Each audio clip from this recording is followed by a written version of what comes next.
This is SSPTV News, brought to you by Samsung Productions and the Hazleton Standard Speaker. A new year and a few new faces in Hazleton City Government, plus some familiar ones. We'll head to Inauguration Day next. Happy New Week, everyone. I hope yours is off to a great start. I'm Ken Karen. I thank you for watching. Here's your local information from SSPTV and the Hazleton Standard Speaker. A crowd gathered inside Hazleton City Hall to see Mayor Jeff Cassat take his oath of office for the second time. The mayor and council members Lauren Sacco and Jack Mundy were given the oath by Pennsylvania Superior Court Judge Coriel Stevens. I, Jeff Cassat. Do solemnly swear. Do solemnly swear. That I will support, obey, and defend. That I will support, obey, and defend. The Constitution of the United States. The Constitution of the United States. And the Constitution of this Commonwealth. And the Constitution of this Commonwealth. And that I will perform my duties. And I will perform my duties. With fidelity. With fidelity. Congratulations. Great feeling to be re-elected. Means people have confidence in what you have done and what you look forward to doing. It's really nice to have a new council, some fresh vision of what the city is in need of, and just looking forward to working with everyone. Now, you accomplished a lot during your first term as mayor, doing a lot for the parks. What is it that you're trying to accomplish now in your second term? We want to, finish the projects we started and bring confidence back to the people of Hazleton. We have property values are on the rise, crime is down, and just that overall sense of community we want to bring back. It's exciting. I'm very excited to be on this journey. I'm born and raised here, and I'm looking to kind of take what my knowledge is and what my experience is and help bring everybody forward and really to jump in line to the high standards they have set here. We have a good council that works together, so I'm looking to kind of jump in with everybody and move forward. I bring a lot of good ideas myself to the table. I mean, we brainstorm here and there outside of what you see taking place in there, and the first thing we're going to look to dig into is the code enforcement along with the blight. We are going to propose to reopen the budget and put some spending into there so that we can look at the different things that are needed in this community and actually give the services that the people require. I'm just as excited about this term as I was my first term now. I'm in my fifth term. So if I finish this, it'll be 20 years on city government, which no one has done that before. Served on council for 20 years. I'm looking forward to working with the council, the new member Lauren, and the council that's on there. We want to do what's right for the city of Hazleton.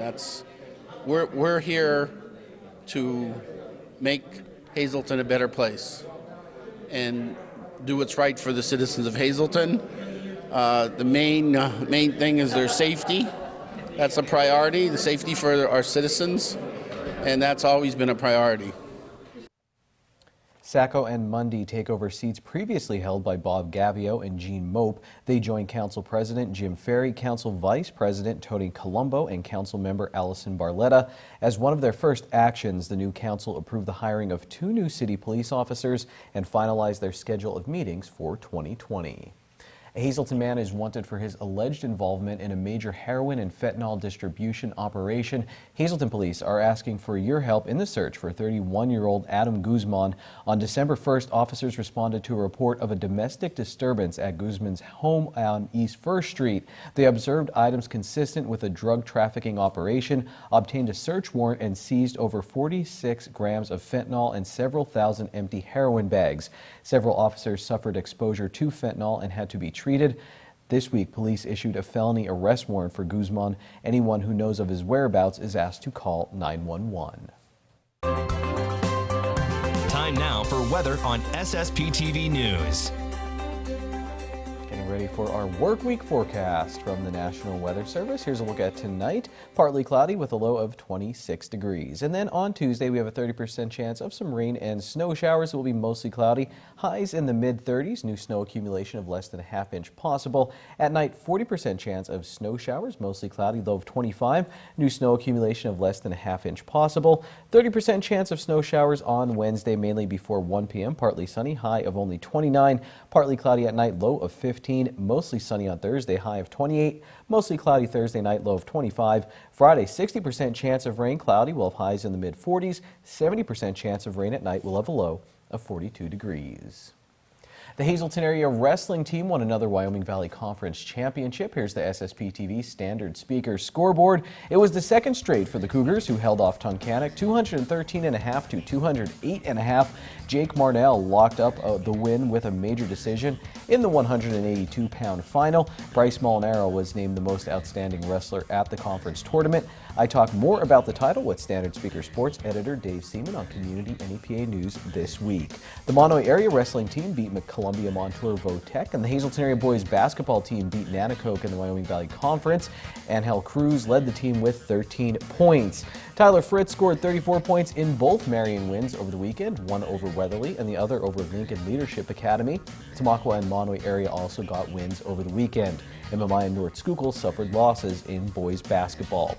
In girls basketball, Blue Mountain beat Tamaqua by 1 point in a Schuylkill League Division I game. Emma Kaczynski scored 26 for Tamaqua.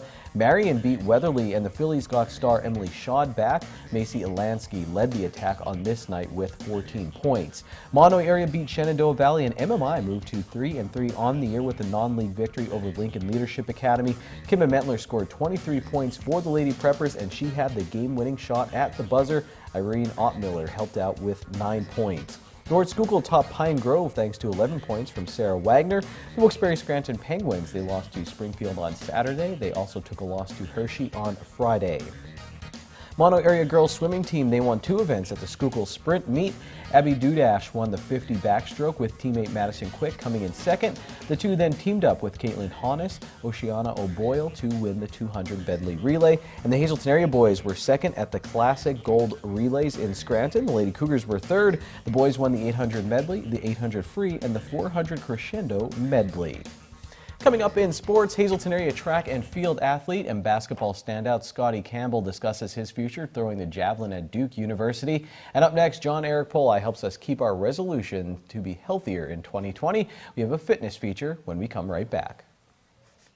Good evening, everyone. Here's today's Talk of the Town. Campaign school for anyone looking to run for public office or be involved with the political campaign will be held on January 25th at 8 a.m. at the University of Scranton. The cost for the seminar, along with registration information, is currently listed on your screen. And there will be a halupki and chicken dinner to benefit a local fire victim on Saturday, January 25th from 4 until 6 p.m. at St. Paul's Lutheran Church in Beaver Meadows. The deadline to order tickets is January 13th. And that's today's Talk of the Town.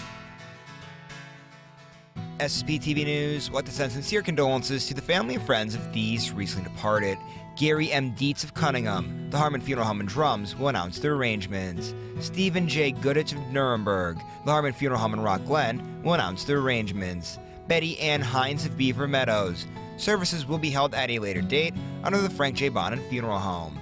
Salvador Marola Sr. of Pardisville, the Joseph A. Moran Funeral Home, will announce their arrangements. And Robert H. Janachko of Hazelton. Mass will be Saturday at 11 a.m. at St. John Bosco Roman Catholic Church. Friends McCall Saturday from 10 to 11 a.m. at the church. The Frank J. Bonin Funeral Home is in charge of arrangements. Today's social and obituary report is brought to you by Harmon Funeral Homes and Crematory. Call 570-788-0977 or go to harmonfuneral.com.